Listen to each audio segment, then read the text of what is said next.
Hello BTC world channel আপনাকে জানাচ্ছি আন্তরিক শুভেচ্ছা ও অভিনন্দন। আশা করি সবাই ভালো আছেন। আপনারা জানেন যে এই বিটিসি ওয়ার্ল্ড চ্যানেলে কিন্তু আমরা ক্রিপ্টো মার্কেটের বিভিন্ন ট্রেডিং স্ট্র্যাটেজি আপনার সাথে শেয়ার করে থাকি এবং মার্কেটের বিভিন্ন পটেনশিয়াল কয়েন কিন্তু আপনাকে জানানো হয় এবং বিভিন্ন গুরুত্বপূর্ণ নিউজ বা ইভেন্ট যেমন one big beautiful bill, clarity act, anti CBDC surveillance state act, genius act, টেরিফের খবর, যুদ্ধ পরিস্থিতি, রেড কার্ড এবং নতুন কোনো ইটিএফ মার্কেটে আসছে কিনা এমনকি বিভিন্ন গুরুত্বপূর্ণ নিউজ কিন্তু বহু পূর্বে আপনাদের সাথে কিন্তু আমরা শেয়ার করে থাকি, যেগুলো ব্যবহার করে আপনি কিন্তু ক্রিপ্টো মার্কেট থেকে ভালো পরিমাণ আর্নিং করতে পারেন।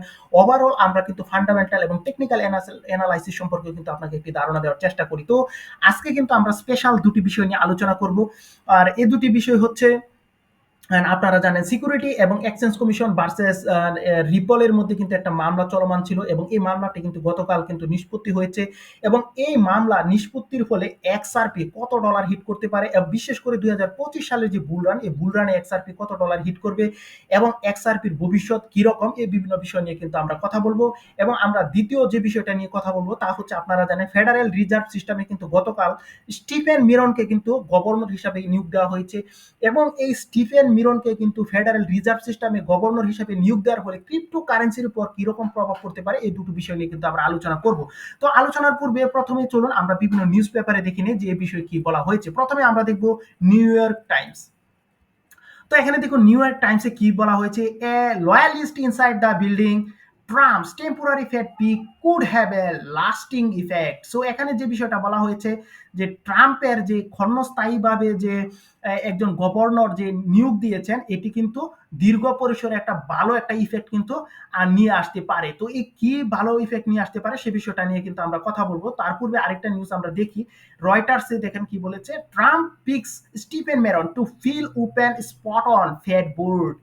সো বুঝতেই পারছেন ফেড বোর্ডে কিন্তু ট্রাম্প স্টিফেন মেরনকে কিন্তু যে শূন্য পদটা ছিল সেই শূন্য পদটাতে কিন্তু বসিয়েছেন ট্রাম্প। তো এই বিষয় নিয়ে আমরা কথা বলবো এবং আমরা কিন্তু এখানে এক্সআরপির বিষয়েও আপনারা জানেন দুটি বিষয় ছিল, security and exchange commission Ripple lawsuit to end after joint agreement to drop appeal. এবং আরেকটি নিউজ কয়েনডেক্সের মধ্যে যেটি হচ্ছে এখানে দেখুন যে security and exchange commission long running case against Ripple officially over, অর্থাৎ সিকিউরিটি এবং এক্সচেঞ্জ কমিশন এবং যে এখানে আমাদের রয়েছে রিপল ল্যাপের মাধ্যমে যে মামলাটা সেটি কিন্তু অফিসিয়ালি কি হয়েছে, শেষ হয়েছে। তো এই দুটো বিষয় নিয়ে কিন্তু আজকে আমরা কথা বলবো। তো প্রথমে আমরা কিন্তু কথা বলবো এখানে স্টিফেন মেরনকে কিন্তু এখানে যে ফেডের যে গভর্নর হিসাবে নিয়োগ দেওয়া হয়েছে সে বিষয়ে। তো এখানে বলে রাখা ভালো যে এখানে আদ্রিয়ানা কুগলার ছিলেন, যিনি কিন্তু ছিলেন একজন জর্জ টাউন ইউনিভার্সিটির একজন প্রফেসর এবং তিনি কিন্তু পরবর্তীতে ফেডারেল রিজার্ভ সিস্টেমে কিন্তু একজন গভর্নর হিসেবে কিন্তু দায়িত্ব পালন করেন এবং গতকালকে কিন্তু তিনি তার পদ থেকে রিজাইন দেন এবং তিনি বলেন যে তিনি তার পুনরায় জর্জ টাউন ইউনিভার্সিটিতে কিন্তু প্রফেসর হিসেবে দায়িত্ব পালন করতে চান। তো অনেকে মনে করছেন যে এখানে কিন্তু প্রেশারাইজ করা হয়েছে। তো যাই হোক, এখানে কিন্তু ডোনাল্ড ট্রাম্প এই স্টিফেন মেরনকে এই আদ্রিয়ানা কুগলারের যে ফাঁকা জায়গাটা ছিল সেই জায়গায় কিন্তু তাকে ক্ষণস্থায়ীভাবে কিন্তু এখানে স্থান দেওয়া হচ্ছে এবং অনেকে দাবি করছে এর ফলে কিন্তু ভালো একটা মুভমেন্ট কিন্তু ক্রিপ্টোকারেন্সি বিশেষ করে পাবে। এর অন্যতম প্রধান কারণ হিসেবে বলা যায় যে এই স্টিফেন মেরন কিন্তু হার্ভার্ড ইউনিভার্সিটি থেকে কিন্তু পিএইচডি করেছেন এবং তিনি কিন্তু ক্রিপ্টোকারেন্সি বিষয়ে কিন্তু খুবই আগ্রহী একজন মানুষ এবং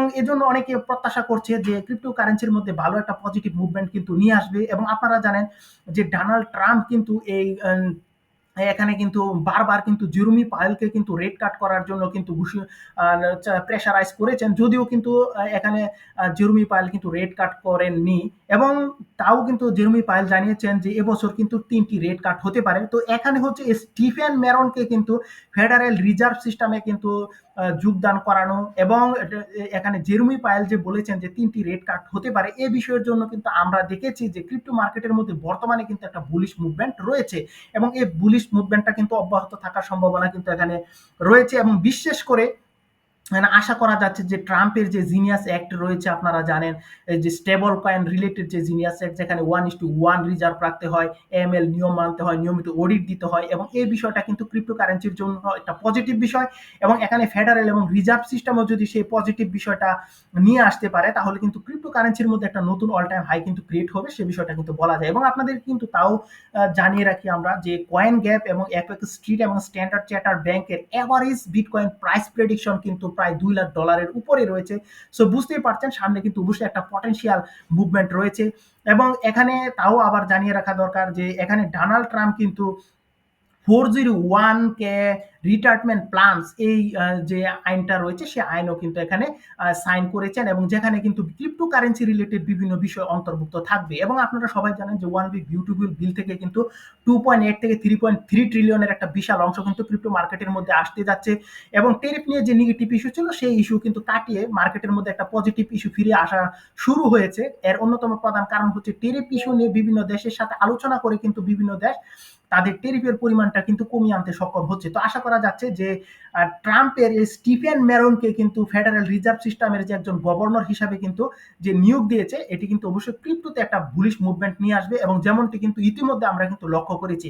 তো এখানে কিন্তু একটা নেগেটিভ নিউজও মার্কেটের মধ্যে রয়েছে, বলতে পারেন যে একটা ফলস নিউজ মার্কেটের মধ্যে রয়েছে। অনেকে মনে করছেন যে জেরোমি পায়েলকে অব্যাহতি দিয়ে এখানে স্টিফেন মেরনকে সে জায়গায় কিন্তু জায়গা দেওয়া হয়েছে, কিন্তু এই তথ্যটি সঠিক নয়। এখানে আপনাদের জানিয়ে রাখা দরকার যে ফেডারেল রিজার্ভ সিস্টেমে মোট 7 জন গভর্নর থাকেন, এর মধ্যে 6 জন থাকেন গভর্নর এবং একজন গভর্নর যিনি কিন্তু চেয়ারম্যান হিসাবে দায়িত্ব পালন করে থাকেন, এবং উনি হচ্ছে এখানে জেরুমি পাওয়েল। তো জেরুমি পাওয়েলের যে দায়িত্ব সেই দায়িত্ব কিন্তু তিনি 22 মে 2026 সালে কিন্তু শেষ হবে। এবং জেরুমি পাওয়েল তাও জানিয়েছেন যে তিনি রেড কার্ড বিষয়ে যেই সিদ্ধান্তগুলো নেন সেই সিদ্ধান্তগুলো কিন্তু নিজস্ব কোনো সিদ্ধান্ত নয়, তিনি মূলত প্রিভিয়াস যে ডেটা এই ডেটা অনুসারে কিন্তু সিদ্ধান্ত নেন, এবং সেই ডেটা অনুসারে তিনি বলেন যে অদূর ভবিষ্যতে কিন্তু তিনি রেড কার্ড করার সম্ভাবনা দেখছেন, এবং এই জন্য কিন্তু আমরা মার্কেটের মধ্যে একটা বুলিশ মুভমেন্ট দেখছি। তো বলা যায় যে ক্রিপ্টোর মধ্যে কিন্তু সামনে একটা বুলিশ মুভমেন্ট কিন্তু আসতে পারে। তো এখন আমরা কথা বলবো কিন্তু এক্সআরপি নিয়ে। তো এখানে যে বিষয়টা এখানে আমরা কিন্তু পূর্বে আপনাদেরকে দেখিয়েছি যে সিকিউরিটি এক্সচেঞ্জ কমিশনের Ripple lawsuit to end after joint agreement to drop appeals, এবং আমরা আপনাদেরকে কিন্তু এখানে দিচ্ছি সিকিউরিটি এবং exchange commission long running case against Ripple officially over. So এই দুটি নিউজ কিন্তু আমরা দেখিয়েছি যে সিকিউরিটি এক্সচেঞ্জ কমিশন এবং রিপলের মধ্যে যে কেসটা ছিল সেই কেসটা কিন্তু ইতিমধ্যে কিন্তু ডিসমিস করা হয়েছে, অর্থাৎ 7 আগস্ট কিন্তু এই বিষয়টা কিন্তু খারিজ করে দেওয়া হয়েছিল। এবং আপনাদেরকে জানিয়ে রাখি যে 5 বছর যাবত কিন্তু এই রিপলের বিরুদ্ধে কিন্তু সিকিউরিটি এক্সচেঞ্জ কমিশনের এই মামলাটা চলেছিল, এবং এই মামলা অব্যাহতির জন্য অলরেডি কিন্তু এক্সআরপি $125 মিলিয়ন কিন্তু ব্যয় করেছে, এবং কিছুদিন পূর্বে $50 মিলিয়ন মাধ্যমে কিন্তু তাদের যে মামলাটা সেটি কিন্তু নিষ্পত্তি করার চেষ্টা করেছিল, যদিও কিন্তু সেই সময় সেখানে সফলতা দেখা যায়নি। কিন্তু বর্তমানে কিন্তু সেই মামলাটা 7 আগস্ট 2025 সালে কিন্তু খারিজ করে দেওয়া হয়েছে, এবং এর জন্য বলতে পারেন বিশেষ করে ক্রিপ্টোকারেন্সি বিশেষ করে এক্সআরপির মধ্যে কিন্তু বড় একটা মুভমেন্ট কিন্তু আসতে পারে। এবং বিশেষ করে আপনি যদি এখন কয়েন মার্কেট ক্যাপে ট্রেন্ডিং পজিশন দেখেন তাহলে সেই জায়গায়ও কিন্তু এক্সআরপি রয়েছে প্রথম পজিশনে। সো বুঝতে পারছেন এই নিউজটা কিন্তু এই যে দেখুন এখানে এক্সআরপি কিন্তু প্রথম পজিশনে কিন্তু এখানে রয়েছে। সো বুঝতে পারছেন এক্সআরপির প্রতি কিন্তু খুবই পজিটিভ একটা নিউজ রয়েছে, এবং এক্সআরপি বর্তমানে যে পজিশনে রয়েছে অনেকে প্রত্যাশা করছে সে কিন্তু $10 প্লাস কিন্তু হিট করতে পারে, এবং যেহেতু মামলা থেকে অব্যাহতি পেয়েছে সো এটা কিন্তু এর চেয়ে বেশি কিন্তু হিট করার সম্ভাবনা রয়েছে। তো এখানে আপনার মনে প্রশ্ন আসতে পারে যে রিপল এবং সিকিউরিটি এবং এক্সচেঞ্জ কমিশনের মধ্যে যে মামলা ছিল সেই মামলাটি আসলে কি নিয়েছিল, এই প্রশ্নটি আপনার মধ্যে থাকতে পারে। তো আপনারা জানেন রিপল ল্যাবস কিন্তু এক্সআরপি তৈরি করেছে, এবং রিপল ল্যাবস কিন্তু এই এক্সআরপি সেল করতো। তো এক্সআরপি এই সেলিংকে সিকিউরিটি এক্সচেঞ্জ কমিশন বললো যে এটি একটি অনিবন্ধিত সিকিউরিটিজ।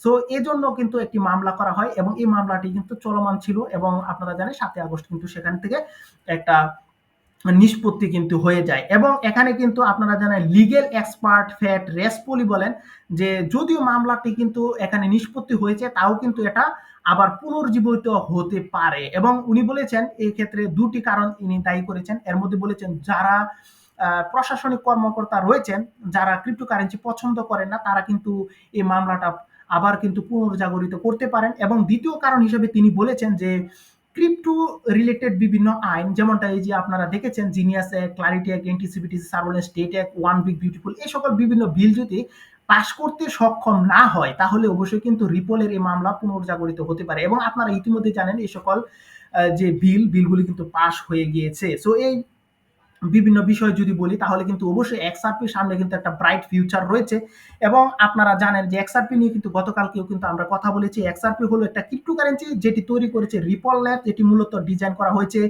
ব্যাংক এবং আর্থিক প্রতিষ্ঠানের মধ্যে দ্রুত এবং কম খরচে আন্তঃমহাদেশীয় কিন্তু লেনদেন সম্পন্ন করার জন্য। এবং ইতিমধ্যে কিন্তু এই এক্সআরপি বিশ্বের প্রায় বলতে পারেন প্রায় সব কোটি দেশের মধ্যে কিন্তু তাদের কার্যক্রম কিন্তু অব্যাহত রেখেছে, এবং অনেকে প্রত্যাশা করছে যে এক্সআরপি কিন্তু ভালো একটা মুভমেন্ট কিন্তু নিয়ে আসবে। এবং আপনারা জানেন ইউএস কিন্তু এই এক্সআরপি কে কিন্তু এখানে স্ট্র্যাটেজিক রিজার্ভ হিসাবে কিন্তু রাখার প্ল্যানও করছে। যদি স্ট্র্যাটেজিক রিজার্ভ হিসাবে কিন্তু যে প্ল্যান করছে তা যদি বাস্তবায়িত হয়, তাহলে কিন্তু এক্সআরপি কিন্তু $15 প্লাসও কিন্তু হিট করতে পারে। এবং কমিউনিটি সেন্টিমেন্ট যদি দেখেন 80% কিন্তু এখানে বুলিশ মুভমেন্ট রয়েছে, এবং 59.3 বিলিয়ন কিন্তু এক্সআরপি কয়েন রয়েছে, যদিও কিন্তু টোটাল সাপ্লাই পায় 100 বিলিয়ন।